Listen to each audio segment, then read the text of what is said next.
solicitations for November. Obviously, we'll get to the cancellations as we go through these here as well, and our thoughts on what those are specifically. So the first thing in the solicits for November is we've got the Other History of the DC Universe issue 1, which is the John Ridley book. Art in this first issue is by Giuseppe Camuncoli and Andrea Cucci. So this is a 5-issue Black Label bi-monthly series. Which we didn't mention a lot of the specific editors, but we did lose Mark Doyle and Andy Corey, who were both Black Label editors. Yeah, it was weird to lose the kind of the heads of those. It was weird to lose the two people in charge of Black Label, but I don't really see Black Label going anywhere though, because Black Label seems to be one of the more like successful elements of the line right now. I had assumed so, which is why those felt particularly strange. But I mean, obviously this was well underway already. We'll see how much Black Label we get in the future, I guess. Yeah, I suspect, because I know Lemire's got another Black Label book planned. He was teasing recently, so. But yeah, so this is 5 issues bi-monthly. This was announced 2 years ago. This was announced in 2018. That's how long ago we've been talking about this. We kind of forgotten about it, and everyone assumed it was gone. Yeah, I think the general feeling was that it had been kind of unofficially cancelled a while ago.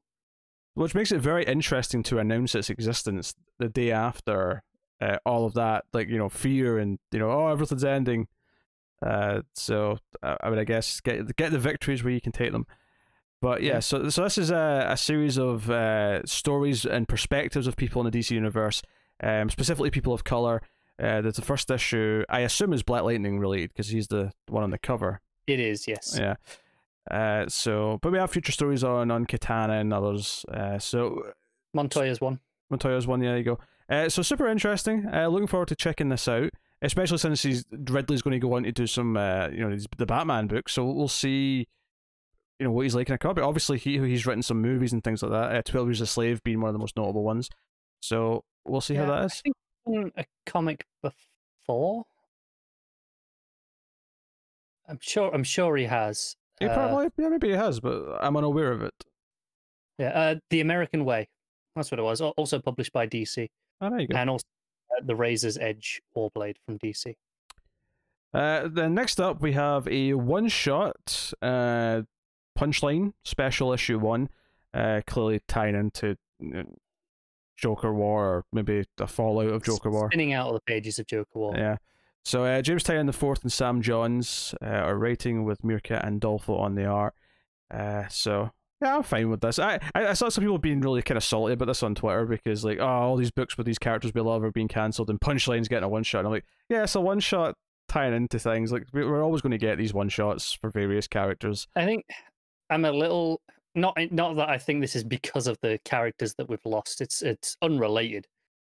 I'm a little just unjazzed about this. The solicit even says the first solo book starring the new blockbuster character. And so I'm like, really? I don't. Okay, I'll give you that. We've had Punchline in like 2 issues, and she's fine, but I can already feel the fatigue just with the amount of stuff that's coming. I'll give you the text there. You're feeling a little bit. Let's just say a little preemptive. But I do like this story's going to be involving Harper Row though. And we're always going to get these types of one shots though for characters. I don't think it doesn't operate under this assumption where we have to give Punchline a one shot, therefore we have to cancel Supergirl. So take away Supergirl so we can make one Punchline. It doesn't really work like that. So it's not instead of most of the time. But this is just one where I'm like, I don't really know how much I want this either. But not that. I'm not salty about it being instead of Supergirl, for example. Yeah, and I do think because she's connected to Joker, I think there's a lot of again, much like people complain there's too many Bat books, I think Joker gets the same kind of heat. So I think because Punchline's related to Joker, there's an extra bit of heat that comes from that. Not that I'm saying I'm super excited for this. I think it'll be fine. I'm sure, given the creators involved. Yeah, I mean, I'm not familiar with Sam Johns, but Tynan's obviously presumably plotting, and Sam Johns doing the script, I would assume. Maker and Dolfo, I really like her art. So, Yep. Then we got Batman 102 and 103, with which some nice artists. yeah, Piggy Lane and Danny Miki on both books. Notably, not Gillen March, which is the best thing. Both covers featuring the Ghostmaker heavily, so obviously we're going to get a lot of Ghostmaker stuff post Joker War. Yeah, I guess so. I mean, he's try to do something different. I do appreciate the samurai style trousers he's got there, the sort of that baggy samurai stuff. Yeah, he's got the cloak, and I actually really like the design.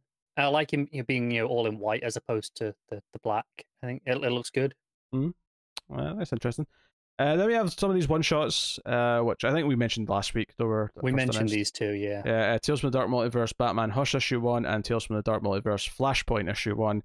So we won't dwell on them. They're both coming out in November. We have Deceased Dead Planet issue 5, 5 of 7 from the Tom Taylor book. So yeah, not much to say there. Death Metal issue 5, of course, is coming out. Notably, Newsarama scared the shit out of everyone this week for about 5 minutes on Twitter because they said this was the final issue. And we're like, wait a minute, it was maybe 7 issues. And then these solicits do confirm 5 of 7.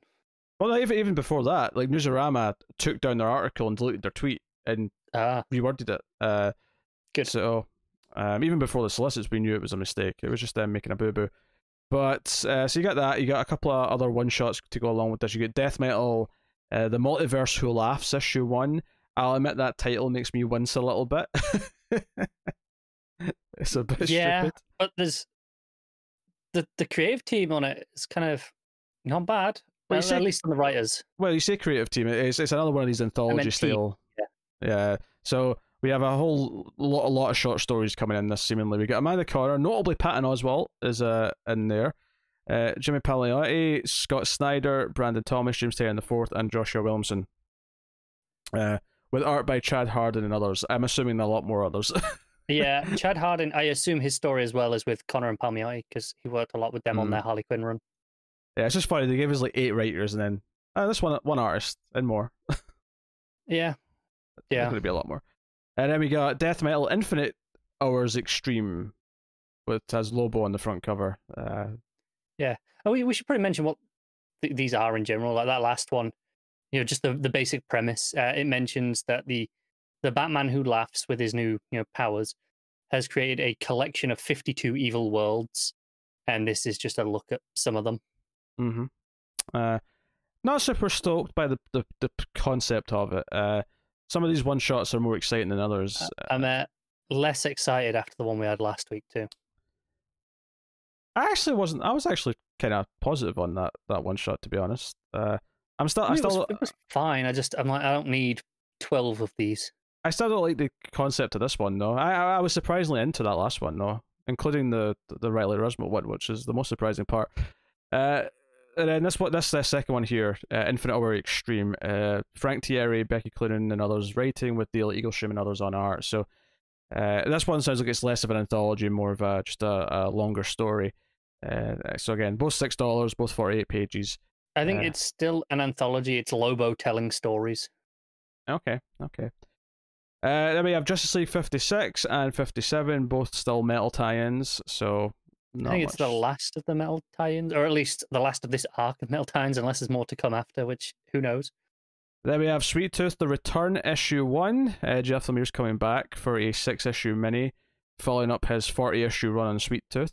This is a Black Label book. I think it's actually worth knowing that it's not a sequel or anything like that. It's not a follow-up.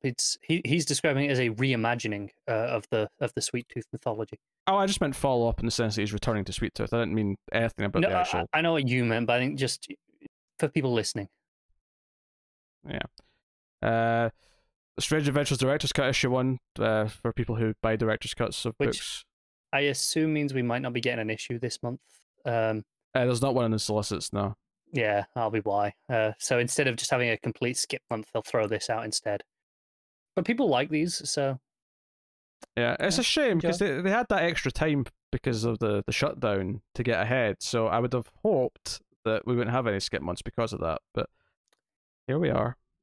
Yeah. Here we are. American Vampire 1976, issue 2 of 9, that is. So yeah, the return and finale to the American Vampire saga by Snyder and Albuquerque. Watch for the dollar comic American Vampire issue 1 reprint coming soon. I'm pretty sure it's literally later on in this. That's literally Solicits. how the solicit for that ends, and I just thought that's a bit weird.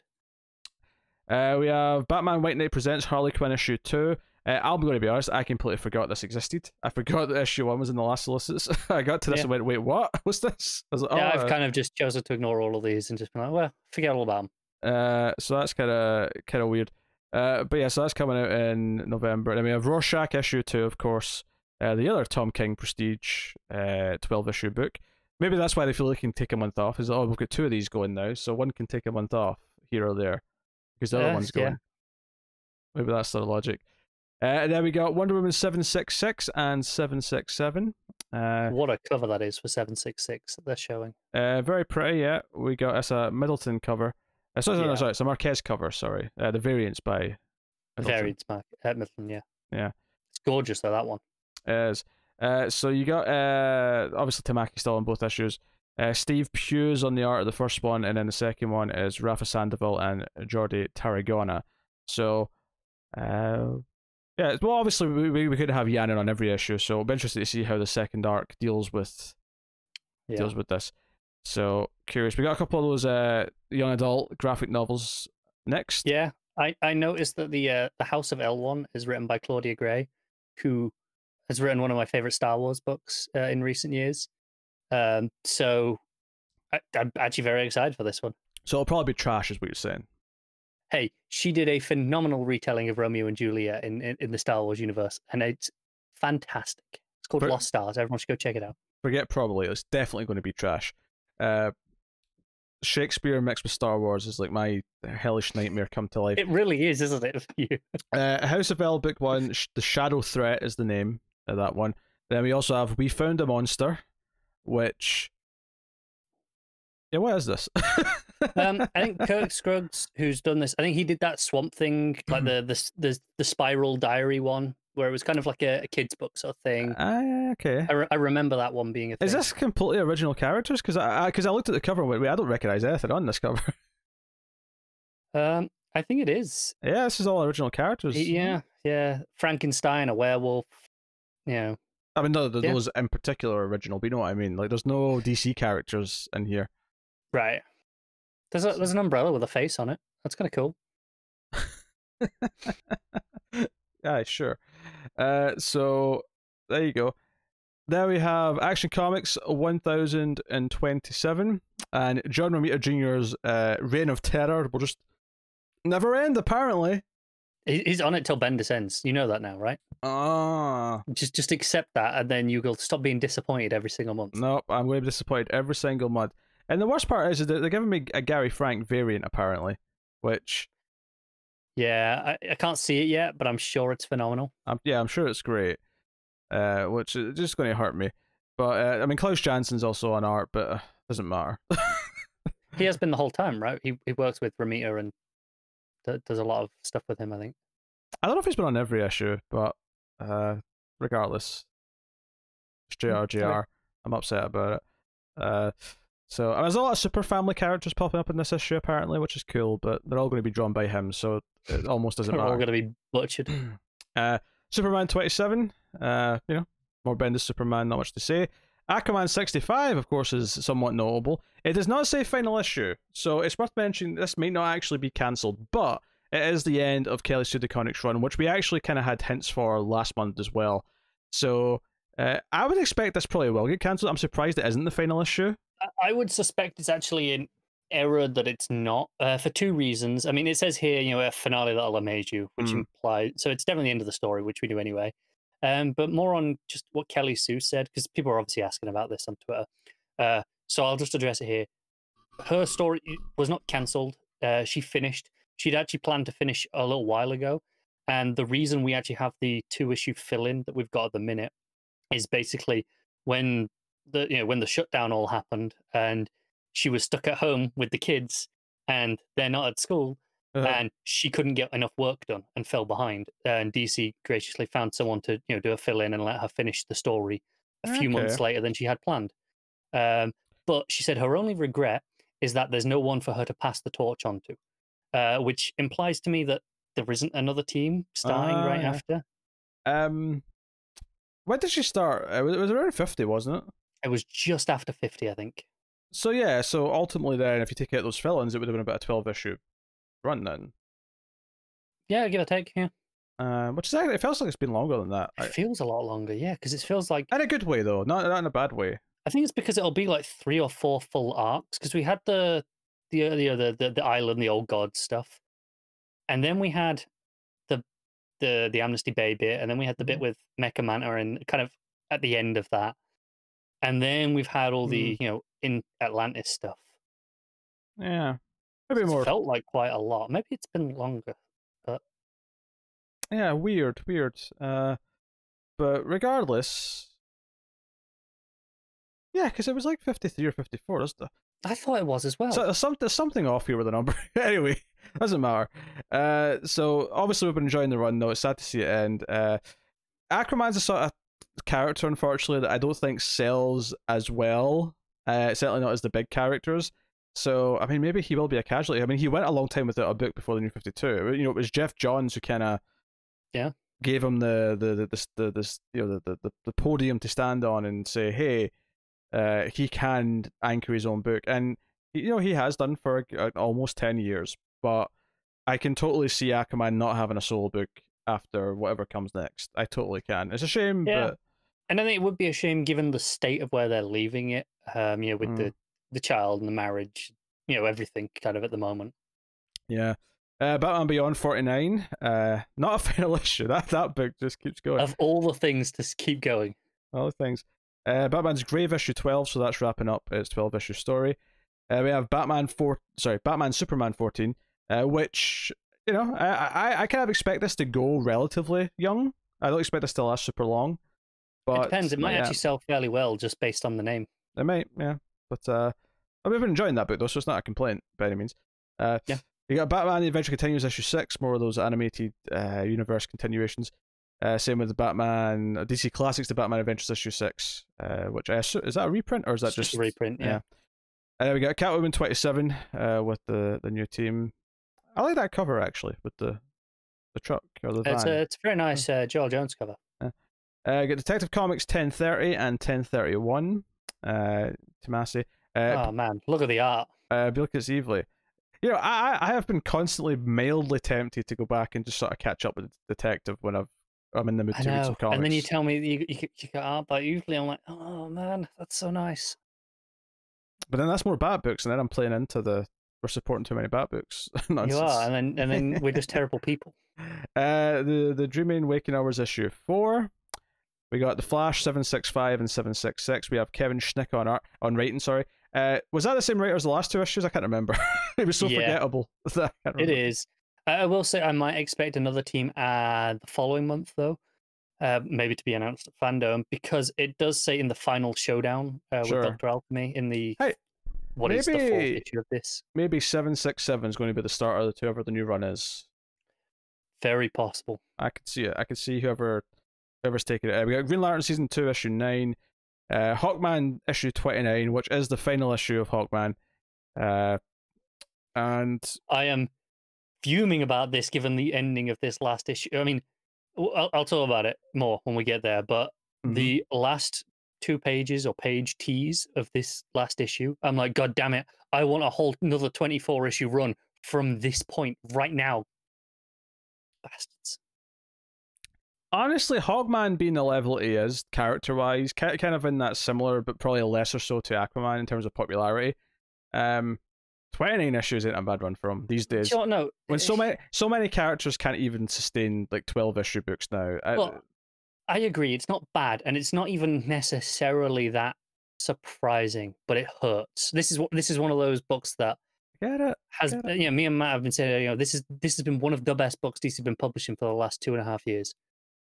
And it hurts that it's going. So that's Hawkman 29. We have Hellblazer Rise and Fall issue 2, 2nd issue of Tom Taylor's book. Hey, a Hellblazer book that I might like. So that's coming out in November. But unfortunately, if you're a Hellblazer fan, John Constantine Hellblazer issue 12 is the final issue of that series. And Cy Spurrier, who's the writer, was a little disappointed. He said, it was always written as kind of 6-issue arcs, or 12 issues with the chance for extensions at the end of each one. Mm-hmm. So we'll have a ending enough, I think. But he was disappointed not to get the extension, as opposed to, Aquaman, for example, where we knew it was coming, and what are the other ones that we'll get to? Again, it just makes me look at the line and say, yeah, there's a lot of characters who once upon a time could have hundreds of issues in a run, now just don't sell enough to. You look at that original Hellblazer run; it's 300 issues plus extras. Yeah, I'm not surprised. I'm not surprised that characters like this will just be in minis and maxi series from now on, and maybe that's okay. But part of you do wants the long run. We got Joker Harley Criminal Sanity issue 6. Which no, but I thought the cover to this looks a little bit less like this book has done. I don't know if that's just because it's a bit more stylized and colourful. I can still see it when I look at her face. Yeah, but it stuck out to me, but it's been a bit more vivid. But that's issue 6 of 8. Wasn't this originally 9 issues? It might have been. I could have sworn it was meant to be 9 issues, because I remember always joking that it was meant to be 9 monthly issues and how that was. This is one of those books that I'd forgotten about, and while I know I'll probably like it once I read the next issue, my enthusiasm for it right now is kind of low, in that it's been a while since the last issue, because we just had that case file issue that was just kind of nothing. Honestly, if it has been reduced from 9 to 8 issues, honestly, that's not a huge deal, especially when right now, like, they're halfway through creating it. Like, they can rework the rest of it to fit into one list issue. Especially as it's every other month. Yeah. So I suspect that even if it has been reduced, it just means that maybe the last couple issues just be tighter because of it, and we'll see. Maybe they were going too long before. Justice League Dark issue 28 is next, which does not say final issue, but Matt did come running to the chat this week saying, is Dark been cancelled too? Because things been said on Twitter? Well, I'm not entirely sure. Ramvi definitely mentioned it's the end of his story on Twitter. It's a shame. He did say, though, that there are plans in the works, because someone asked him, will there be a new team coming up? Will there be something else after? And he said, there's stuff in the works. I don't know if that's just going to be a new issue 1. Again, this is another one where the ending talks about, the end of the Solicit talks about explosive ending, where I kind of feel like, did they forget the final issue tag on some of these Solicits? Like the Aquaman Justice League Dark's another one where, like Hawkman, I can see it doing about, 30 issues, give or take, and that being it. So, and I know people like it. This is not me saying that it should get cancelled because I'm not into it. I'm saying that it feels like the sort of thing that has that amount of life in it, and then unfortunately just doesn't have the sales to sustain giant long runs. I'm just looking. One of the books that we know for sure is cancelled does have the final issue tag, so it would be weird for them to have forgotten it on just a couple. No, most of them do. Most of the ones that we know for sure are cancelled do have the tag. It's just like Justice League Dark and what was the other one we're talking about? Aquaman. Both just feel that they're ending, even if it doesn't say so. It's kind of interesting. I get the Last God issue 10, which is the Black Label book. It's been going for a while. Legion of Superheroes issue 11's coming out. Not much to really say there, I don't think. Cover's nice. So do that. Looney Tunes 257. The order of this one's really weird, by the way. The Solicits. Yeah, they're all over the place. Mad Magazine issue 17. Metal Men issue 12, final issue of that series. Actually, a really great cover. It's the swan song for Dan Didio at DC Comics. His final Metal Man issue. And then we got Nightwing issue 76, which is full on Nightwing, Dick Grayson now. To the point where I'm almost wondering, like, when do I maybe jump in to Nightwing? Like, I feel at this point I kind of have to wait for a new team. I could see that. I think there's going to be a temptation. Once it happens in Batman, so his own book will also have switched. There's a temptation to do it, but yeah, if it's going to be dealing with threads from like his time as Rick, then I think it is based off this character who's on the cover with him, and also the fact that it's still the solicit for this issue is KG Beast coming back for him. I'm like, really? We're still dealing with KG Beast? I mean, well, I get the impression that KG Beast has not really been around that much since what happened to him. No, probably not. But just the idea of the first thing that we're doing when Dick's back is KG Beast is a bit weird for me to jump in on that. Oh, to jump in, sure. I don't think it's weird from a story decision point of view, though. I get it. I get why that's the first thing that they deal with. Hey, I got this. This is at 76 issues, which, to be honest, even though we love Dick Grayson, he's the sort of character that wouldn't surprise me if he could only have like a 30-issue run before it dies. So the fact that he's gotten to 76 is... especially through this terrible period where everyone hates it. Yeah, but do you know what's worse? What? The next book getting over 50 issues and still going with a new writer. The question is David going to make you read Red Hood Outlaw issue 51 now that it's not Liddell?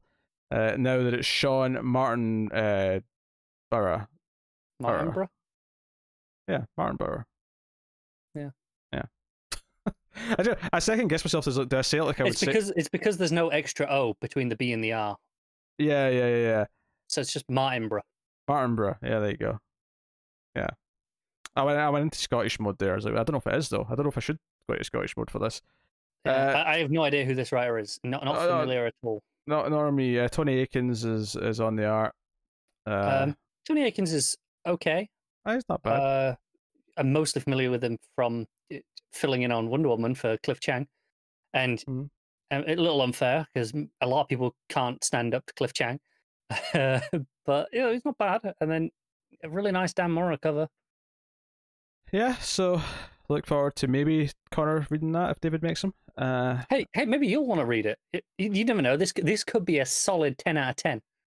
This could be a standout amazing issue for all you know. I'm good. I'm just saying, you don't know. Also, I was incorrect. Earlier on, I was saying the Dollar Comics later on the Solicits. No, it's a different Dollar Comic. There's a Dollar Comic Sandman reprint next. The one that was teasing for whatever else we're talking about, I'm sure will be next month. It was American Vampire. There you go. I'm sure that'll be next month's Solicits.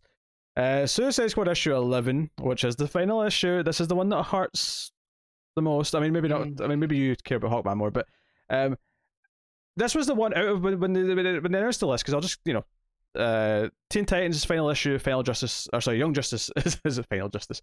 Young Justice is also the final issue, which are the next two Solicits. That's Teen Titans 47 and Young Justice 20. Out of the list, Hawkman I looked at and went, well, about 30 issues, 29 in that case. That sounds about right for what that character can maybe support these days, just based on what other books are getting cancelled and whatnot. Young Justice, even though it's very readable, has basically done nothing in its story since it started. I'm surprised it still has as much an audience as it does. So if you told me back when it was announced and I was looking forward to issue 1 that it was going to be cancelled at 20, I'd have probably been livid. But the truth is, I'm just kind of like, It sure. says a lot. The last couple of issues, I've been listening to what you're saying. You've not been that into it. And I think I remember asking you, whenever it was last issue or the one before, are you considering dropping it? And you kind of went, no, probably not. It's fine. Like, it's very readable. But I'm not that upset about it being cancelled, because ultimately it wasn't really accomplishing much and kind of felt like a hollow attempt. And then Teen Titans, that feels like it's just been running on this weird sideline fumes for ages. The fact that this is up at issue 47, they switched to this new direction, this Robbie Thompson run. They switched to this at it was like around issue 20 or something like that. They did this way back at the start of the 20s. So this has been another run in the middle of that, though. I'm sure there was someone else for a bit. Was there? I don't know. I think there was around I'm talking about the transition from Percy to over this team of characters, right? Regardless of who the writer is. Sure. Is really what I mean. Is that they this weird set of new characters mixed with Wallace and whoever. It's felt like this weird side thing, and maybe some people have been enjoying it, but like it went. I was expecting final issue on this for the last 2 years, and it just never happened. So this was not a surprise. This was yes, if you'd asked me to predict last month which books I thought were going to get cancelled, Teen Titans would have been at the top of the list. It'd have been one of No, that's not fair. Just last month, Justice League Odyssey would have been at the top of the list. Well, yeah, but when I was making predictions last month, that had already been cancelled. True. So that was gone. But yeah, so this wasn't the one that was a surprise. The point I'm getting to here is that of the 4 or 5 that were sort of confirmed cancelled immediately when the Solicits came out, Suicide Squad was the one that didn't make sense to me. It was the one that was surprising, and it was definitely the one that hurt the most. But me being hurt because I love the book is irrelevant to what I'm about to say here. This is just purely based on it's only on issue 11. A lot of buzz. People seem to be talking about it. Even if it can't sustain, from what we can tell. Yeah, even if it can't sustain like a long 50 issue run, it does seem weird that it's not at least getting to the 20s. And I was like, oh, maybe this is the one that is a bit weird. Like, was this cancelled before its time? But luckily, Taylor and Co came out and basically cleared up and said that it was kind of always meant to, this is the end of the story. It's not like being cut off, and it was always kind of meant to be like a maxi series anyway. It's a bit of a dirty tactic because this is something Marvel do a lot, where they claim something's an ongoing and then it turns out it's only a 6-issue mini. Yeah, I never got this because I think, especially as over the last couple of years, DC have proven with, Mr. Miracle and, for example, and, Strange Adventures, that 12 issue maxis, they can sell better than half the main line. Do you know what I think it might have been? I think it was always intended to be an 11, 12, I mean, it's 11 issues now, but it was always meant to be this story with this team. And I think the reason why it wasn't officially a maxi series is because they were considering that a new creative team would continue it with the numbering, and it would just continue to be a Suicide Squad book afterwards. But they've decided against doing that. But the actual intent of Tom King's story was always going to be... Sorry, Tom Taylor's story was always going to be these 11 issues. And it makes sense because Tom Taylor did immediately start teasing, hey, it's not the last you're going to see some of these characters. He specifically talks about the Revolutionaries as a group. So not the Suicide Squad characters. And it kind of makes sense when you think about it that if we're going to have, these characters on this team, the Revolutionaries, continuing in some way, once this story with Deadshot and Harley and like who's behind the Suicide Squad is done, it does kind of make sense that it wouldn't be in a Suicide Squad book anymore, because it wouldn't be a Suicide Squad story at that point anymore. Because I agree. Yeah. They're their own thing. So best case scenario here is next week at Fandom they announce the Revolutionaries book, whatever they end up calling that. Yeah, the sad part of that is I don't expect that to last long. So I would actually hope they just say it's a 12-issue book and it's just going to be 12 issues. Yeah. Taylor's writing it. Whatever it is, just announce it, mini, maxi, whatever. Or hey, or even if it ends up being a part of like another big. So in this case, it was like tied to Suicide Squad. What if their next story's tied to whatever? I think DC have shown, especially with Tom Taylor, flexibility with ongoing minis. Mm-hmm. I use that term very specifically as ongoing minis, in that it's the series of minis that kind of build up into one ongoing story. Yeah, Deceased. It's what we've been having with Deceased. Deceased has different names, but it essentially is an ongoing. It is. It's a way of every 6 issues or so you get, okay, here's a new number 1 to get the bump in. It gives you a chance to market it again, and here's a new jumping on point if it even is. But I mean, it's a model that Dark Horse used for decades at this point with Hellboy and Star Wars, when Dark Horse had that license, and I believe and Alien and Predator. Yeah, Alien, Predator, all their big books, which a lot of that, Disney have taken them all away now, but all of those books they had. But Dark Horse were using this model for decades, and it seemed to work quite well for them. I'm surprised it's taken as long as it has to catch on elsewhere, frankly. So I actually didn't think about this in advance, but just through talking about it there, that is my official guess. My official guess is this was always going to be an 11-issue run, but it wasn't marketed as a maxi or miniseries because DC intended to have it continue numbering with a new team afterwards, and they've just changed their mind and aren't doing that. That's my guess. That is my. I actually I was tweeting with Hill last week, or last month when Outsiders was cancelled. Brian Hill, yeah. Sorry, I forgot we also have Joe Hill. But in this context, sure, for Outsiders, and he was saying about how he didn't know how many issues he was going to do. Originally, he only wanted 12, and they kind of talked him into doing a few extra before they've obviously cancelled it. And he goes, people were asking, well, why not announce it as a 12-issue series? He's like, I don't know. That was DC's decision. And I did, say, is there a chance that it was because, well, hey, if it's a great smash hit, runaway success with all the sales, they can just carry on with a new audience after, and they've got, an inbuilt audience ready buying it. And he's like, yeah, could well be the case. I get why they want that, because easier than marketing a whole new book if you've already got the audience. If you don't have the audience, for something like Revolutionaries here, then just the the ongoing minis probably works out better, which is where it might go from now on, as opposed to what we started in Suicide Squad. I do genuinely wonder though if it'll be tied to another property, like, and just in the way that this was like a Suicide Squad tie. It's possible, but I think it's less necessary. I think they over the course of 11 issues, they've established an audience. Oh, for sure. That will follow them to the next book. I don't think it's necessary. I'm just thinking it could be like an interesting mechanic where you always tell like their next chapters through the lens of a different corner of the DCU. Whether it's something we can predict or can, like, you know, what if what if they're all in space next time, but it's like a, you know, it's a Green Lantern story, but the Revolutionaries are there and they're with. I mean, that doesn't make a whole lot of sense because they don't. No, really care about it was anything quite up an extreme example. Yeah. I get where you're coming from. I think a reason why they wouldn't is you might get the people who just want these characters. You know, the people who love Airy and Wink are the two standouts from what I see on social media. Oh, come on, Chaos Kitten's the best. That's not. Well, I did not give my own personal opinion there. I gave of what I see. But people want to see them not. They don't want in your example, they don't want a Green Lantern book and that happens to feature the Revolutionaries. They want a Revolutionaries book. Sure. I mean, I do. I want a Revolutionaries book. I'll take it at this point, as long as Taylor's writing it. That's. I mean, I'd say the important thing. That's the. It's not the only important thing. It could be a goddamn Lobo book with the Revolutionaries, as long as Taylor's writing it. I'm on board. Yeah, that's fair. Or dare I say, Jason Todd? You know you would.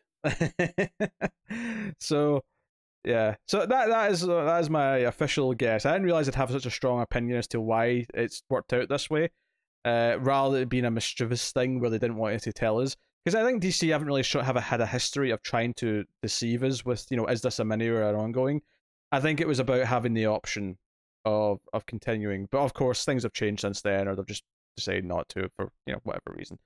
And that's fine. So, no. And if this ensures there's going to be more Tom Taylor stuff soon, which I think it does, given that he's teasing more stuff with the characters. I think he's scheduled to appear in some capacity at Fandom.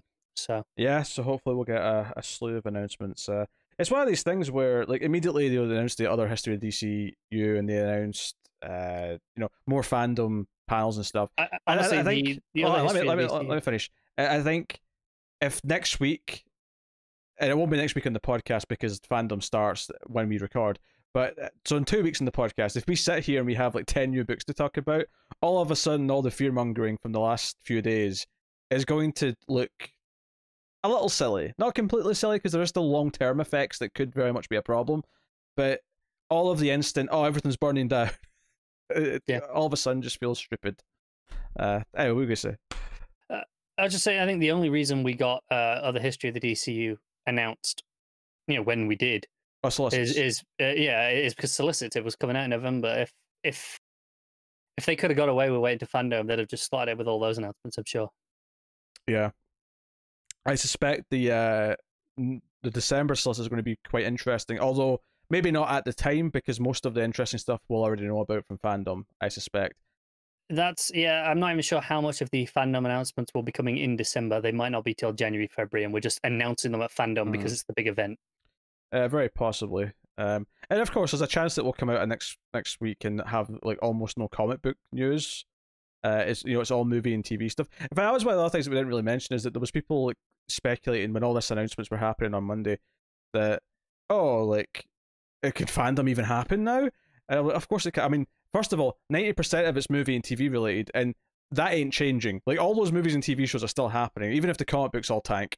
Like, those things are still happening. I wouldn't worry about that. So yeah, it is what it is. So we're almost done with the Solicits. Or no, we are done with Solicits. That was the last one. Young Justice was the last one. So was that the last one? Okay. Yeah. Obviously not including the hardcovers and whatnot, but it is what it is. So yeah, there you go. November Solicits. Obviously, it was an eventful month. They do definitely feel trimmed down. What, the Solicits in general? As a whole, the size of them, yeah. Oh yeah, for sure. They definitely do. I don't actually think that's a bad thing per se. Like, it just kind of depends what the focus is. I mean, if we get to the point in, like, say, April, May next year, and the Solicits are like 50% Batman, and then another 35% Superman and Wonder Woman, and then there's like 15% of other stuff at the end, like, that will feel depressing.